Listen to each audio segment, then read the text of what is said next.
Praise the lord. యేసుక్రీస్తు ప్రభువారు లేకోకుండా పరిగెడుతున్నావా? ధనం వెనకాల, బంధువుల వెనకాల, స్నేహితుల వెనకాల పరిగెడుతున్నావా? యేసు లేకపోతే అవన్నీ నీకున్నా కూడా శూన్యం. నీ జీవితంలో సంతోషం ఉండదు, సమాధానం ఉండదు, ఆశీర్వాదం ఉండదు. అయితే దావీదు మహారాజు ఈ విధంగా 73వ దావీదు కీర్తన 25వ వచనంలో ఆరాధిస్తున్నాడు.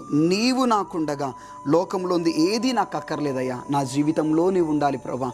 నీవు లేకోకుండా నేను రాజునైనా, నా కిరీటం ఉన్నా, నాకు అధికారం ఉన్నా, బంగారము ధనమున్నా, నాకు అది ఏది కూడా నాకు వ్యర్థం ప్రభా, అదేది నాకు అక్కర్లేదు. నీవు నాకు ఉండాలి, నీవు నాతో ఉండాలని ప్రార్థన చేస్తున్నాడు. నీవు కూడా అట్టి విధమైన ఆత్మీయ జీవితంలోనికి రావాలి. యేసయ్యను వదిలిపెట్టి, ప్రార్థనను వదిలిపెట్టి సహవాసానికి దూరమై తిరుగుతున్నావా? తిరిగి మరలా యేసుక్రీస్తు కౌగిల్లోనికి రా. యేసుక్రీస్తు ప్రభువారికి సమీపంగా రా.